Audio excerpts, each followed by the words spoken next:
You are listening to the Southwestern American Choral Directors Association Connections podcast, where we will interview choral directors, leaders, and movers and shakers within our region. I'm your host, Dr. Jeff Wall.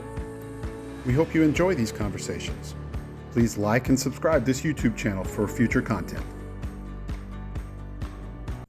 Hi, everybody. I had a good time connecting today with Eric Cooley. Eric is our graded honor choir chair for Southwestern ACDA for this upcoming Limitless conference in Denver. He is in his 16th year as music educator and his 10th year as the director of choirs at Centennial High School in Burleson ISD. In the fall, he's going to join the fine arts team at Prosper ISD to launch a choral program at the newly constructed Walnut Grove High School. He did his undergrad work at Baylor and his master's work at Florida State University. As usual, I won't go through his entire bio, but I will put it down in the description so you can find it there to read all of his accomplishments. And now, I hope you enjoyed this conversation with Eric Cooley. Hello, Eric. Hi. Thanks for joining me to answer some questions and hopefully let people get to know you a little better. Of course. So tell us first, if you will, a little bit about you and your musical upbringing. Great. Well, my name is Eric Cooley. I'm a choir director in North Texas.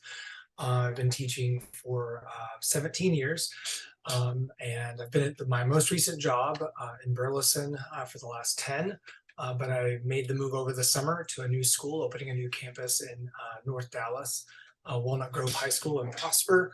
I'm really looking forward to that. Before that, I was a student at Baylor University in Florida State. Studied with Judy Bowers and Andre Thomas, and then Donald Bailey while we were at Baylor. Before that, I was a band kid in middle school, and Texas is notoriously hot during the summer, and I never really considered being in choir, but every time the band directors came over and talked about marching band, I said, yeah, that didn't sound like me. That didn't sound like what I want to do. So I joined the choir world going into high school, and I've never looked back. I had a really intense but driven and supportive choir experience at the high school that I went to in Cooley, and was really encouraged to pursue excellence every day.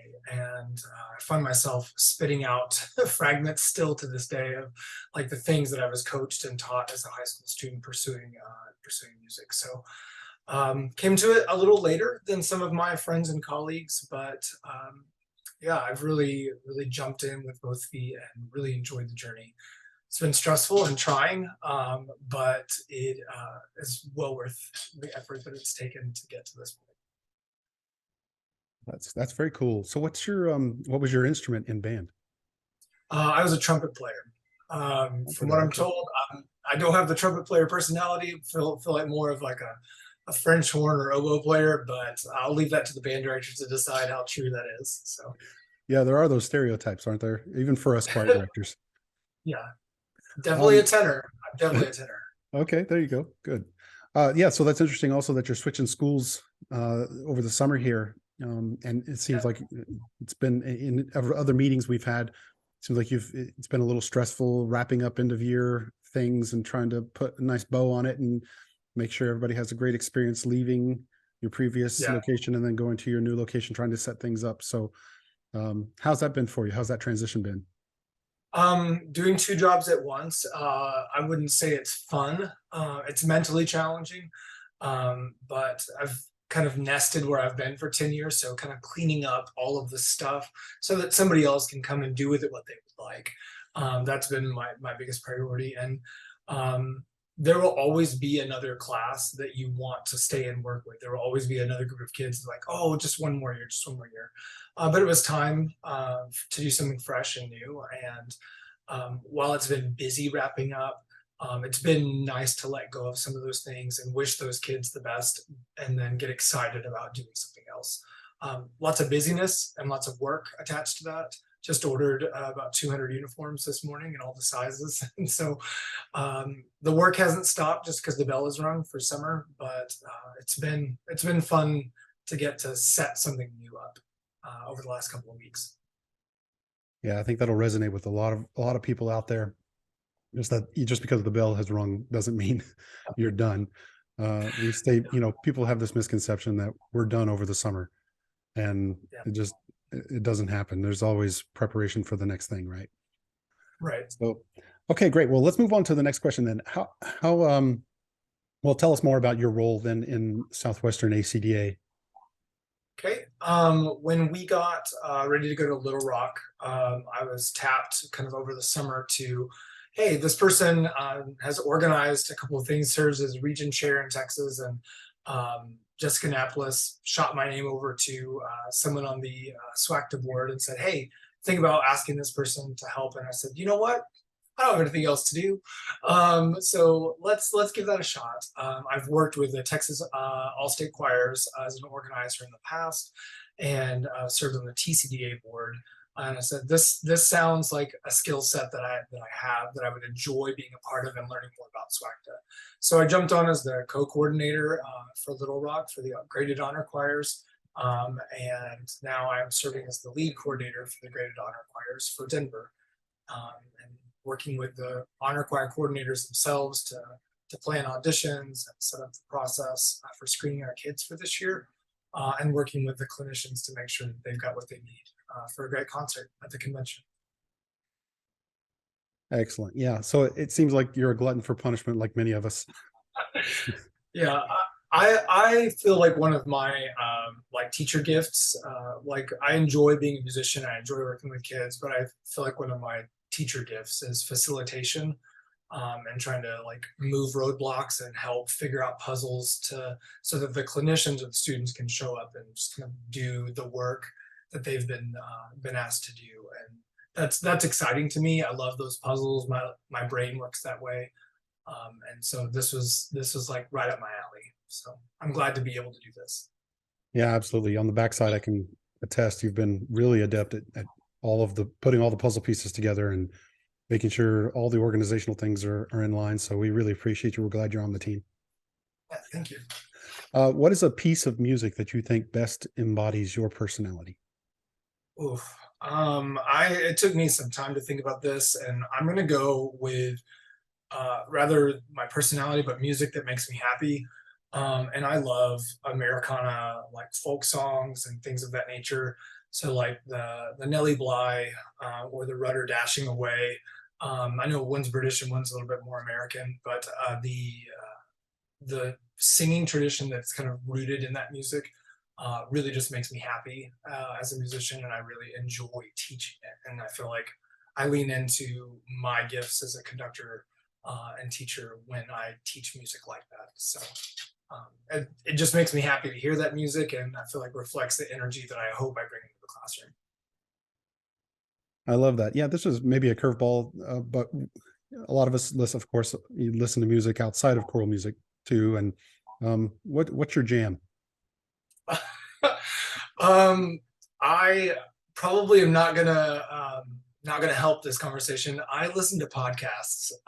When I'm not in the choir room or I'm not actively picking music, this kind of links to a question you're asking later, I think, about burnout. I listen to podcasts. I listen to NPR in the car or the radio is off. When I go running, that's a different story. Like it's usually like hip hop, R&B, and like something that makes me feel a lot more aggressive than I actually am in real life. Something that makes me want to keep running a little bit further down the mile. So I'm more of a podcast like Pod Save America and the Popcast and Moth Radio Hour, those kind of things. So not a lot of music. No, I love hearing your choices there. The whole reason we're here doing this is because I'm a consumer of podcasts, and that's what I listen to primarily. Our job is so rooted in music. Music is always running through my head. So sometimes that's my decompression, is to just listen to podcast conversations and that kind of thing. And so brought this up, in one of our meetings, and Jeff Murdoch was like, why don't you spearhead that? I was like, oh, that's not what I meant, but okay, let's not. it's fine. It's fine. Let's do it. Okay. Well, good. That was a great answer. Yeah. And I'm glad to know some of the things you're listening to on podcasts as well. And I have a similar vibe for workouts too. So I Yeah. think a lot of people will feel that too. Okay. So then what is your desert island choral piece? only one that maybe you could have with you? Ooh, um, oh gosh, I know that this is gonna I'm gonna get severely judged and be pretty basic. Um, but I have never felt more satisfied as a musician than, I mean, there's all the major works you're like, oh, I just want to be there. The Prologue in Heaven that was conducted when I was in all-state choir in high school, Randall Stroop was leading it, and the timpani was rolling on the stage. It's like, oh, this is why I want to be a choir teacher. Um, I have those pieces, but for me, I think the Lord's Ensure and the Shining Night is my blanket. It's kind of like that seed that of calm, and the things that I think it just hits the pockets inside of me that I really of why I've connected with choral music and why I want my students connected. It's brought up those feelings in me, and it serves as a piece that motivates me to want to explore and flex into those kind of vulnerable spaces. But also the melodies are just beautiful in the way they crisscross. I think that's going to be my back pocket piece. Never taught it. I've sung it several times, but it's definitely one of the ones that stays on my desk or on my shelf. It's like that's why I teach choir. Yeah, that's a beautiful piece. Yeah, and fun fact, I premiered that piece as a singer in Russia, as the first international premiere. My previous conductor professor in my master's work was a past president of ACDA, and so he got access to that commission as it was being made for ACDA, and so we took it over to Russia. So it was a pretty cool experience, and yeah, that piece really resonates with me too. So I can see why you would choose that one. Do you have a particular philosophy of programming? I was thinking through this. I like the whole year to have variety. So one concert may not be extremely diverse in terms of types of repertoire or skill or purpose. But I like the whole year to kind of like hit all of the levels of teaching that we try to expose our students to, especially in public school, that we've got to, balance the sacred versus the secular, especially in Texas. We've got to, or we don't have to, but we should be exposing them to multiple languages, giving them something that they can walk in and hold. There is nothing wrong with great rote teaching.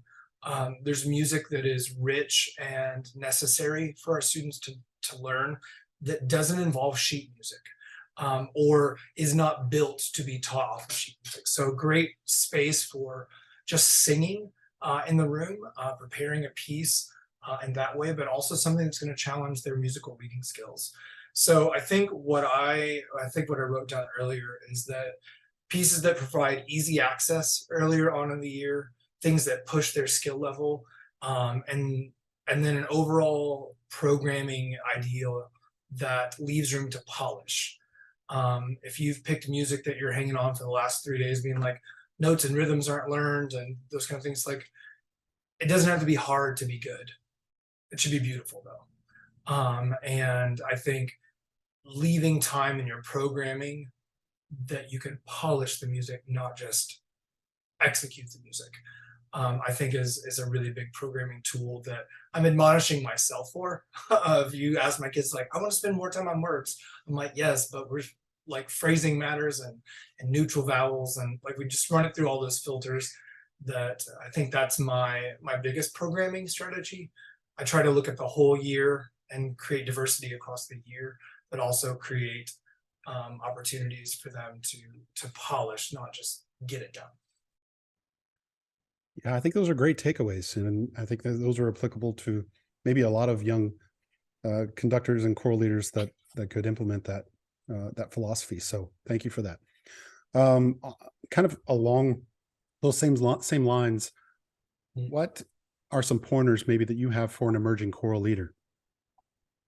I would say zoom out. Like, it's so easy to get caught in all the little to-do lists on your desk. It's so easy to get caught up in, like, I've got to accomplish this in terms of my musical career. I have to go to a convention as an honor choir. I have to get straight ones at vocal contest with my choirs. I've got to have 50 kids doing solo ensemble. And my biggest advice would be to zoom out. Like, hopefully you're in this for the long haul, and that you can be, and then to practice also patience with yourself and with your students, that you should be picking maybe one or two really foundational things a year to get better at, and then allow yourself the time to get better at them.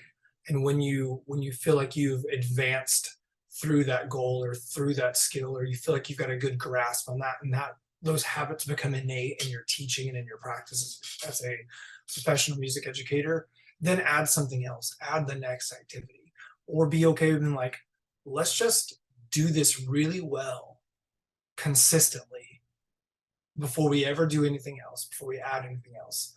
And then moving and adding depth. The success, the accolades, the kind of satisfaction, that comes from daily consistent teaching and working with students, giving them ownership of what you do as a team, planning purposefully. All the daily habits create the long-term success. And if you come in like I did early in my career and thought I had to do all of the things that we see on people's walls and Facebook feeds, rather than focusing on what you're doing in your classroom, the imposter syndrome strikes real hard. The burnout creeps in real fast, and you're wondering if you're ever good enough. And I would say, if you're willing to do the small work on a daily basis, the answer is you will be, and you will achieve the goals that you have set out for you. So I think patience, zooming out, and doing work over long periods of time to produce results, rather than jumping in and expecting immediate success, or being frustrated that you don't immediately access that part of your career, or that accolade, or that trophy. It doesn't mean you're a bad director. It means that you've got time, and just be patient. Yeah, those are great tips. And we're going to circle back to that burnout question. But, in my opinion, and maybe, you think this too, but it takes a good anywhere from 3 to 5 years to really establish yourself in a new setting. And this might be applicable for you too, as you transition to this new position. But anytime you start something new, you have to give yourself time to let that percolate. And for success to come, there's going to be some bumps initially. So I really like that you highlighted that. So thank you. How would you describe maybe a typical rehearsal and what that would look like under your direction? Routine, structure, and predictable. While the content changes, the order of the class period or the order of the rehearsal process is relatively the same. One of the things I think my kids would say is that what we do every day may change, but how we do it doesn't. That we always start with greeting people at the door. The minute the bell rings, the attendance has already been taken as they've been walking the door, and we're playing warm-ups and piano, and they're getting their brain in the choir feed. I think it's great to do warm-ups immediately, but sometimes it's great to just make some sound to get their attention and then begin the warm-up process. That not every warm-up has to be pedagogical, but they should be. So we start with sirens and trills, and then I'm like, okay, welcome to class. And then we begin our official pedagogy thing. It ends the conversations. It ends the kind of like where it puts a cap on the things they've walked in the door with. And then developing voice, developing skill, developing literacy, going into repertoire, and mixing in, like while we're passing out materials, while we're transitioning, mixing in human moments, like check-ins, like what are you happy about today? What are you excited about? What's something you've conquered in your music that you were struggling with last week? Threading those things into the transitions, rather than stopping all of the rehearsal, all of the activity to check in. You can pass out sight reading books and do those things. So I would say consistency, structure, a timer. I have a timer. Most days I ignore it, but I have one. It's on the piano. It's there. It reminds me that you're making a choice to throw your lesson plan out the window at this juncture. And then extremely bad dad jokes. That's the other part that is pretty consistent. The eye rolling in my room is severe. The kids they give out the Burn Award every year. We have a very healthy, sarcastic back and forth in my classroom. And there's a bottle of aloe that sits over on a desk in the room. They're like, it's your turn today.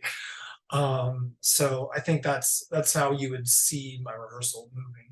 Lots of repetition, and lots of chances for students to sit and shoulder work and then put it back together as a team.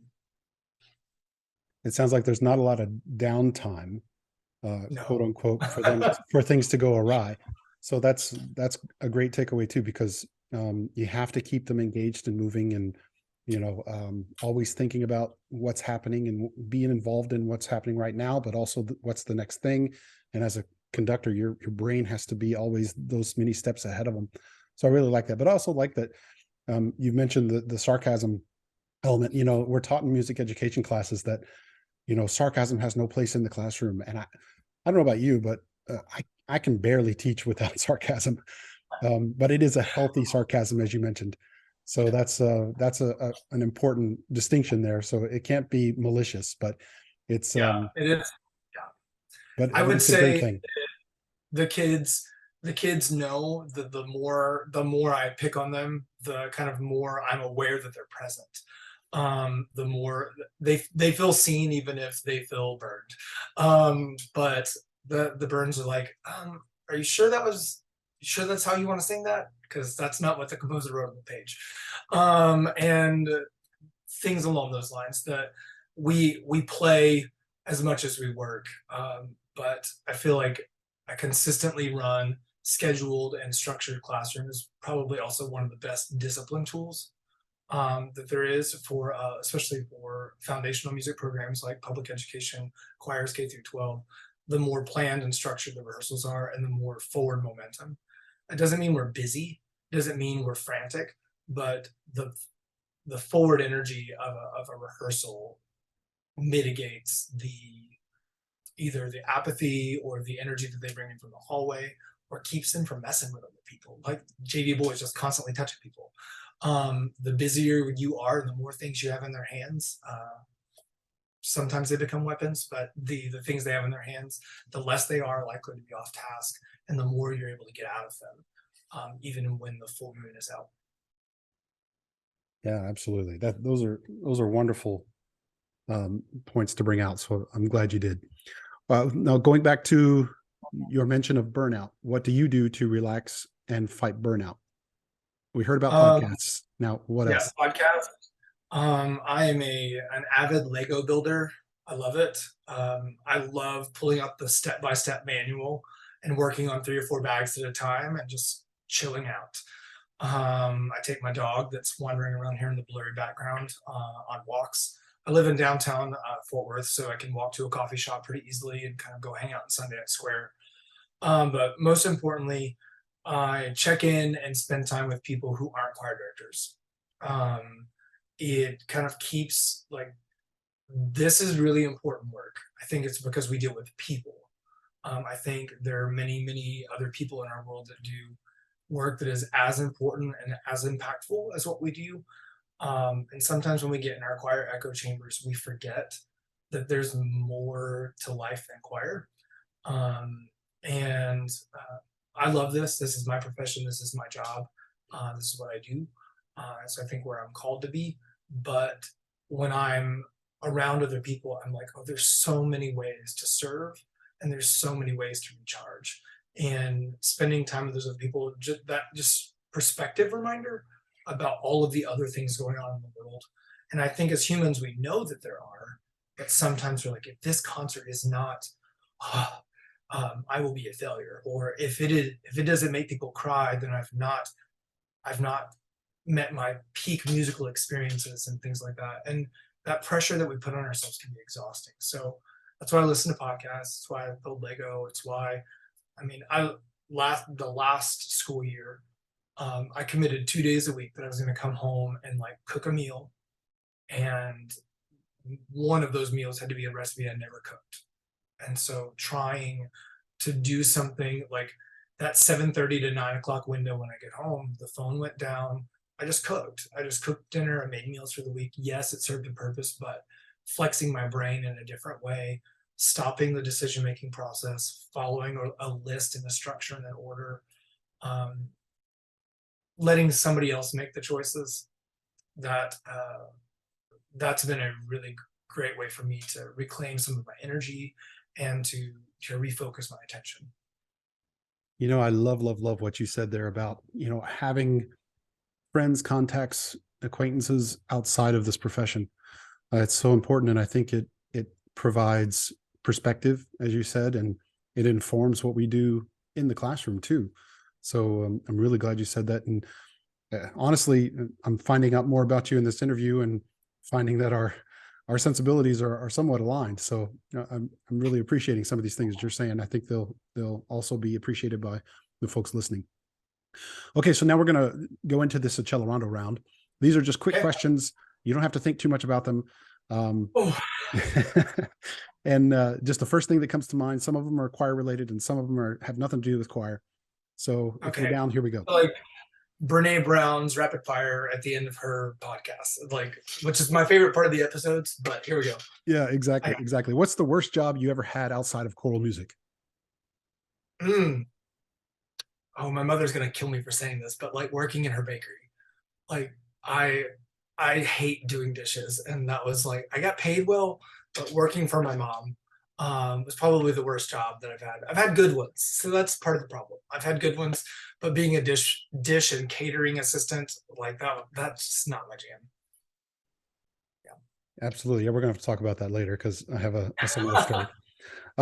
If you had to do any other job besides being a musician of some kind, what would that be? Oh, I've actually tried to do this. I've actually tried to leave the profession a couple of times. So I would say marketing and public relations, working with, but really the where that ties in is my desired choice is working for nonprofit arts education programs, figuring out how to connect our community to the things we do in the classroom. So getting away from the regular bell ringing and the lesson plans and things like that, and trying to get into the community and take what we do for our kids in our cluster and put it out. So nonprofits, arts, education, outreach, those kind of things for symphonies or orchestra halls or things like that attached to musical organizations. That's what I would like to do probably after this. So Yeah, for sure. I love that. But it still has a connection there, I think, to the music world too. So that's beautiful. You have a choice here. What's the scariest moment in your life, or what's your biggest phobia? Oh, I'm gonna do this phobia. There's been some scary moments. I'm gonna do phobia. Just the mental image of a snake like makes my stomach turn over. Even somebody telling me a story about a snake and then accidentally tapping me on a leg or shoulder, like I lost it. Like the idea of them slithering over my toes just sends me into a spin that I cannot explain. I have no rational reason for these fears, but snakes. And then secondly, like heights. The 3 meter diving board, it just makes me nauseous to think about doing that. And I was on the swim team, so I can't. Heights and snakes, not a fan. Yeah, I think you probably sent some people running out of the room. You started talking about snakes. They probably have a similar phobia. So I think I that's a can't do common it. one. Yeah, snakes and heights. Okay, that's interesting. If you could have any four people on the Coral Mount Rushmore, who would be there? Okay. I tried to do this really fast, and they're all American. And but I guess that's fitting since we said Mount Rushmore. William Dawson, Alice Parker, Gwyneth Walker, and Aaron Copland. My those are like my roots energies. Like nothing makes me happier than like Appalachian, like shape note, kind of that Americana style of music. Gwyneth Walker is an amazing musical poet. William Dawson, just the intricacies of all of what he took as vernacular styles of singing and things that were very informal and made them beautiful pieces of art, like in all the mechanics of those arrangements that he's written.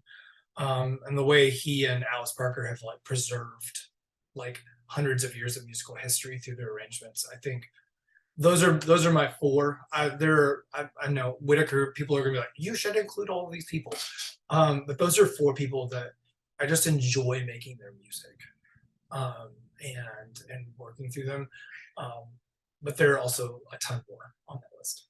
Yeah, of course. Yeah, but this is, these are your choices, not somebody else's. Yeah. So those are excellent choices too.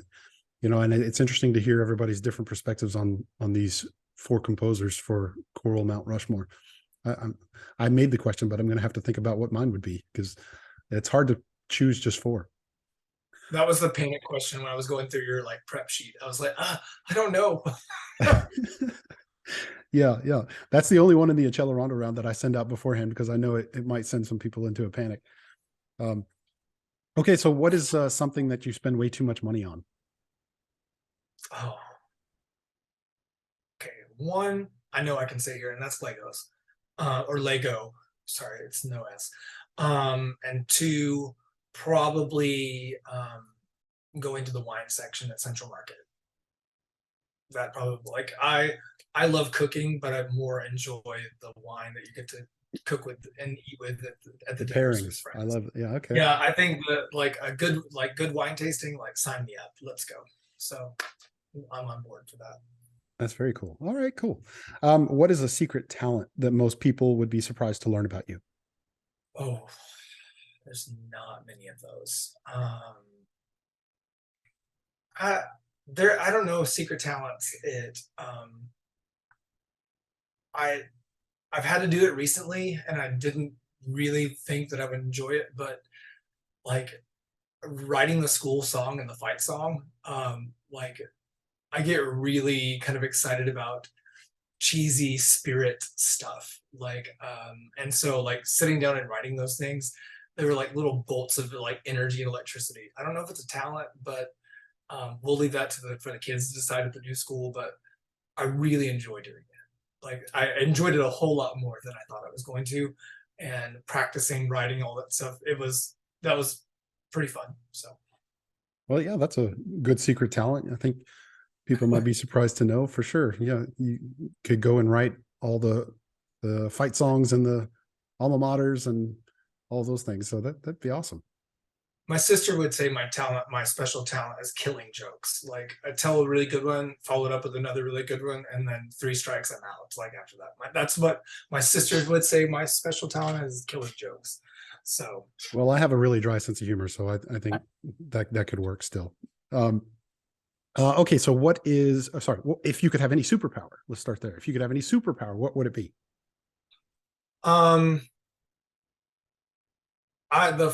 This is pretty standard, I think, for most people, but like flying or teleporting, like being able to get somewhere quickly. I hate traffic, hate it, absolutely hate it. And would love to just get in a car and have it drive me places, but flying would be the next best thing. And then, or teleporting, like it would cut down on the airline tickets and the need to like pack and arrive 3 hours early. So I'm about saving time, but I hate lines and traffic. So flying or teleportation would be so either Superman or Star Trek. I love it. Probably, yeah. Okay, good. Maybe the technology will catch up to us for the teleporting. I'm hoping.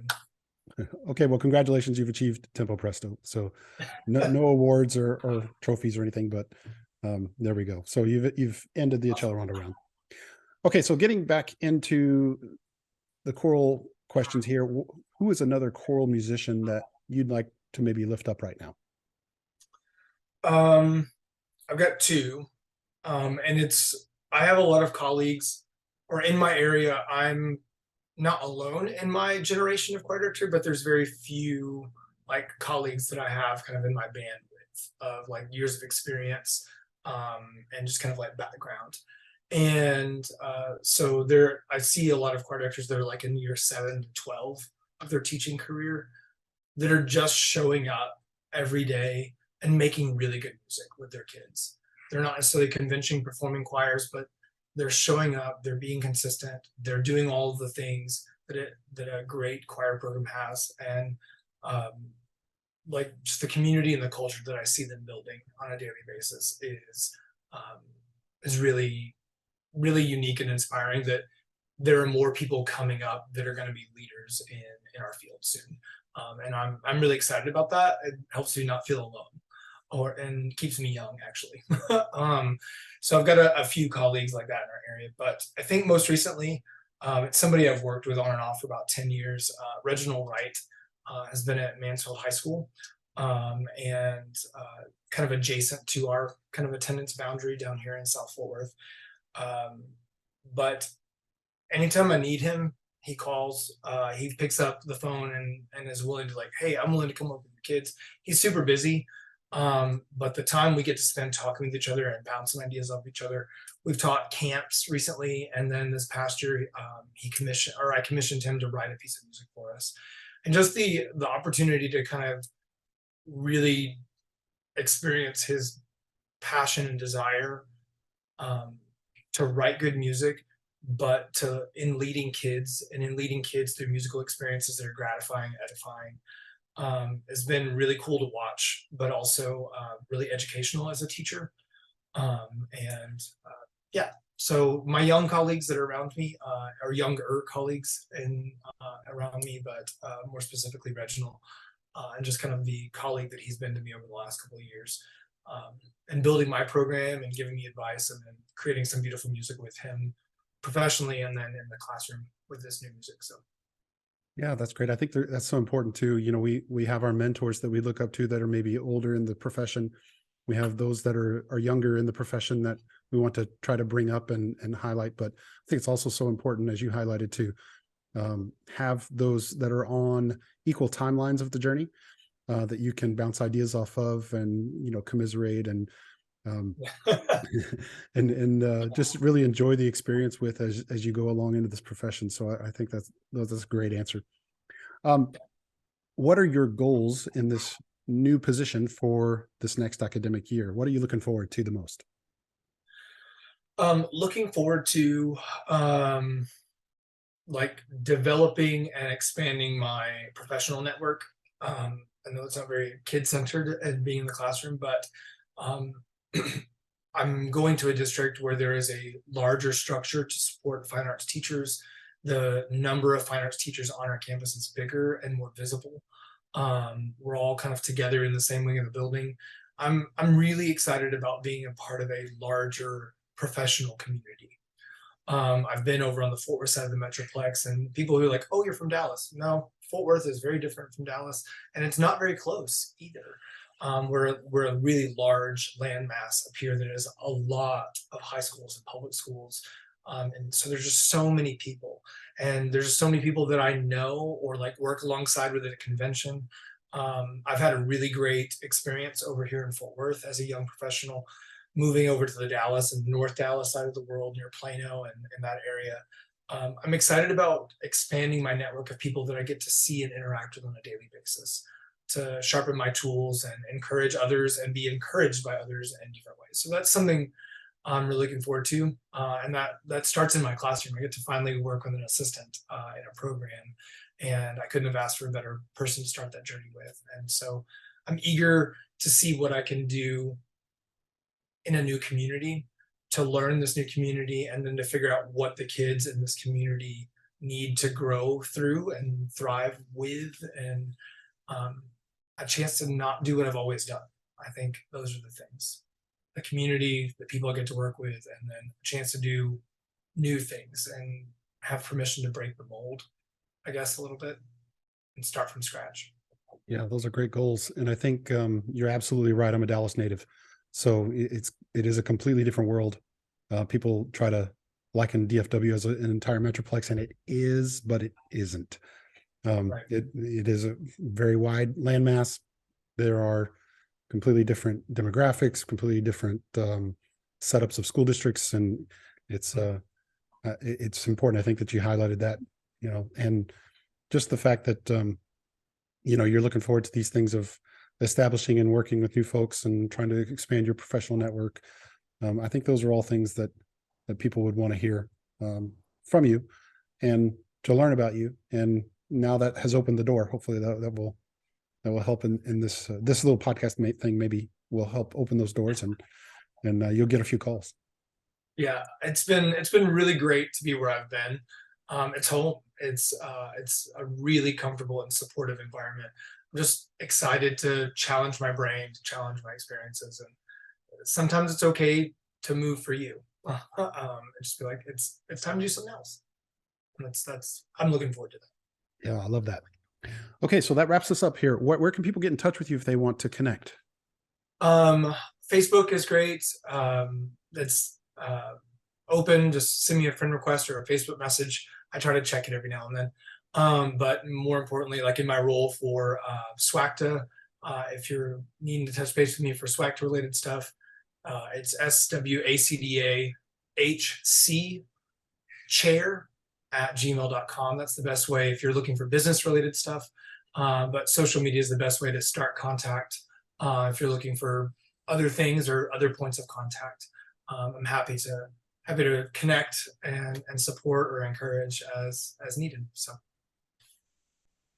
Well, very cool. Well, this has been a great interview, getting to know you a little bit better, Eric. And thanks for joining me today. And I think people will be really excited to hear all your answers here. So, okay. Anything else that I didn't cover that you think we should cover? No, we're just really excited about the honor choir clinicians this year. I look forward to opening auditions in September. So just look for that information on the website very soon. Okay, great. Well, thanks again. And Yep. I'll see you soon. Have a great day. You too.